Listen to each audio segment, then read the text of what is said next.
character showing outward signs of success in his adventuring career attracts the attention of town officials. Jobs offered could include those of a military position, civil administration, or religious. Although such jobs will be relatively low paid, they might interest a character considering retirement or looking for a different challenge in life. Refusing such plum positions will undoubtedly decrease the status of the character in the eyes of officialdom. And that leads us to the Fullmead Brewery in Burnton. We're going into the Midderlands. So Gwen Tuesday is a cleric of the goddess Mithra, who is otherwise known as Lady Luck or Mistress of Silver. The thing is, Gwen is a compulsive gambler and accidentally gambled away the collection from chapel, and now she is having to take up a job in order to earn that money back, and her dear friend Bill Pike is going to help her out with that. And here you can see Burnton with the Fullmead Brewery. Fullmead Brewery, known for its quite literally staggeringly good ales and meads, the Fullmead Brewery just outside Burnton is the largest provider of alcohol in the region. A large factory sits on the banks of the Trout Deep River to ensure that demand is met. Water wheels drive the machinery and steam-powered barges transport the casks upstream. Where the river does not take the precious cargo all the way to their delivery destinations, horse and cart finish the route by road. The brewery is operated by Willigar the Red. He has no last name, according to his many wives. Willigar is a maestro when it comes to brewing ales and meads. He does like to gamble, a lot, which is why he's had so many wives. Now I do like the sound of those steam barges, so if our characters could be guiding one down the river here towards Allraess, to deliver some cargo there from the brewery. That might be good. So as Bill and Gwen are pottering along the Trout Deep River in their steam barge here, let's see what might happen. Well, it would seem that somebody is climbing from the water up the side of the boat in a piratey sort of way to try and steal the precious cargo with its medicinal qualities, being beer, which is a meal in itself, like beans. So we got pirates of some sort climbing up the side of the ship, and they're after our cargo. So I'm just going to grab the stats from Swords Wizardry 0E Reloaded in the humans section. So that's what our pirates are based on. So we're going to roll initiative for, we're doing 1 die per side. This is for the pirates. That's a 4, and this is for our heroes. That's a 6. Excellent. Our heroes go first as our pirates are climbing onto the deck. And I hope you appreciate the green tinge here in honour of the Midderlands. So our 2 characters are going to, what are they going to do? They don't have missile weapons. They are going to charge in here.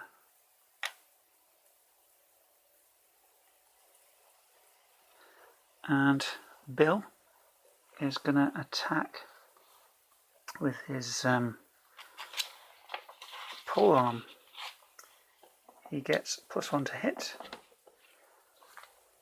The AC of 12. And he misses just. And now Gwen is going to attack with her mace. She doesn't get anything to hit this pirate with his 12 armor class, and she rolls a 2. It's going well. So each pirate gets +1 to hit. This one will attack Bill. Oh god. Yeah, that's a 20. Okay, we rolled a 20. He rolls 1d8 damage. 5. Oh gosh. So our next pirate will attack Gwen. He gets +1 to get 14. And he rolls a 4 total. That's good. But we do have another pirate who can attack. And that's a 1. That's nice. Our heroes are going to back up slightly so they're not quite so overwhelmed. They're not retreating as such, they're just backing up a little bit, and still in melee range, but Bill is going to try and smack this guy with his +1. Let's see, worse than last time. And our cleric,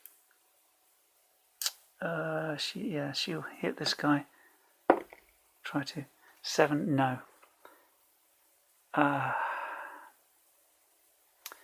Okay. Pirate number 3, let's say. No, pirate number 2. Oh gosh. Oh.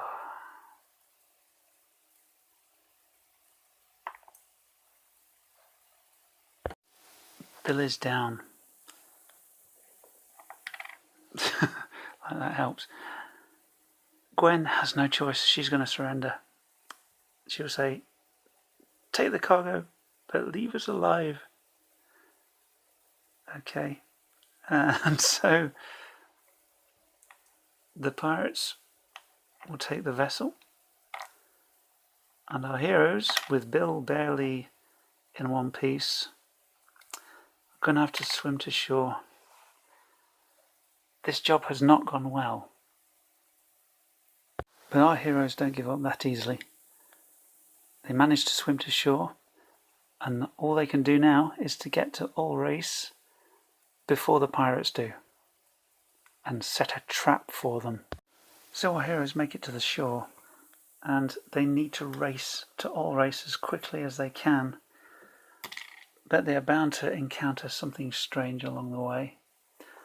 So we have these hex map locations, and there's 29 of them, and this is D50, isn't it? I'm going to need a D30. Always ask a Dungeon Crawl Classics player if they have a D. Yes. And that's a 20. Now this is the 20th entry of these hexes. An old gnarled oak stands alongside a hedgerow just to the side of a trail, the one which we are pelting down to try and get to Allraess. A cage suspended on a chain wrapped around the highest, strongest bough contains an emaciated human, barely alive but able to talk in a croaky voice. Crows sit atop the cage, waiting hungrily to pick at his eyeballs. This is Tim Longfellow, and has been wrongly accused of the crime of parsnip theft. Theft of parsnips over 2 pounds in weight are punishable by death in all counties. He was set up by Robert Lowbrow, with whom he has a long-running feud over some farmland. Basically, the information for our players is that there is a man hung in a cage in this tree. Can he be of any help to us? And do we want to help him? Don't worry, Tim, we're going to get you down. And maybe, just maybe, Tim might be able to help us to get to Allraess a little quicker than we were. Now, what on earth are we going to do? Are we going to have to climb this tree? Okay, I'm going to go old school. We're going to roll, climbing being generally a strength check. We're going to try and roll Bill's strength or less. It's an oak tree. I don't think it's going to be too difficult for someone as strong and dexterous as Bill. So I'm going to leave it as a flat 14 or less. Oh, that's wonderful. Oh, gosh. So he's fallen down. Yeah. I'm going to roll D4 damage because he's just falling onto the squidgy earth here. And that's a 1. So Bill suffers 1 damage. Gwen healed his wounds from the battle. Now, I'm going to use my special fate die here. No expense spared. Just drawn onto a plastic cube. Is there something around here, like a piece of old rope, that we can use to make this easier? Yes. We use the old rope So I'm going to give Bill a +4 on his next attempt. We are talking 18 or less. Come on. It wouldn't have surprised me if I'd have rolled a 20, but 6 is under 18, that's fine. Bill manages to climb up and cut the rope while Gwen gets out of the way, and well, basically he lets Tim down. He enables Tim to escape and from his prison, and now we can ask him if he can think of a way to help us get to Allraess quicker than the barge, because honestly, you think about it, it's the Industrial Revolution. Barges were incredibly slow. They were often pulled by horses. Even steam barges weren't even really that fast.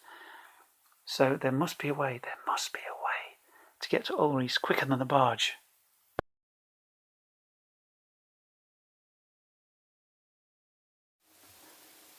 So Tim introduces us to a herd of mud cows. Now the mud cow stats are in the Midderlands Expanded, which I've got on PDF, but you can see the silhouette of a mud cow here relative to the size of a person.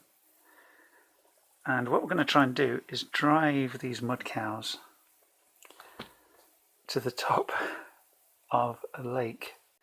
Now I'm going to say that there's a lock at the top of Lossing Water in order to equalise the height of the water from here to here, and the barge is going to have to wait there for the water to go down so that it can continue its journey. Now that's going to buy us some time if we are able to drive this herd of mud cows towards the lock in order to get to the barge. Now in 5th edition Dungeons and Dragons, animal handling is a wisdom skill, so we're going to do a wisdom check to try and get these animals to do what we want. Now mud cows are not long distance runners, but they can sprint a little bit, so we will be able to catch up. Now Bill has a wisdom of 3, so he's not going to do it. So Gwen is going to try and persuade these mud cows to do what we want. She has a wisdom of 14, so let's try and roll 14 or less. Great. So we're going to try and ride a couple of these cows and drive the rest towards the lock. So I'm going to make Gwen do another animal handling roll, 14 or less, to try and get the mud cows to stampede. Excellent. Now the stampede leads to a trample attack. Now they automatically trample anything in their direct path. So we're going to leap onto this barge, and these first 2 guys are going to be trampled, which means they take 1d6 damage from a headbutt. Number 1, 3 damage. That kills him automatically. And this one, number 2, takes 4 damage. Now this pirate's saving throw is 17, and he needs to make that throw, otherwise he will be trampled. And he fails. That's 3d6 extra damage. Yeah. Number 2 is gone. Now what's this remaining pirate going to do? Probably panic, but let's give him one. He's probably going to panic, isn't he? But I'm going to do a morale check, I think. I think in the face of a herd of rampaging mud cows and having seen his 2 companions trampled to death, he's not going to be stupid about it, and he's going to surrender. Now we're going to strap him to the back of this mud cow and continue our journey to Allraess, where we can take our cargo and collect the bounty for this pirate and the mashed up remains of his companions. So I think Gwen will be very able to repay her debt to the Chapel of Mithra. And honestly, I'm thinking about keeping the mud cows in our party because you never know when they might come in handy. This was just a little adventure in the Midderlands using Swords and Wizardry, and thank you very much for watching.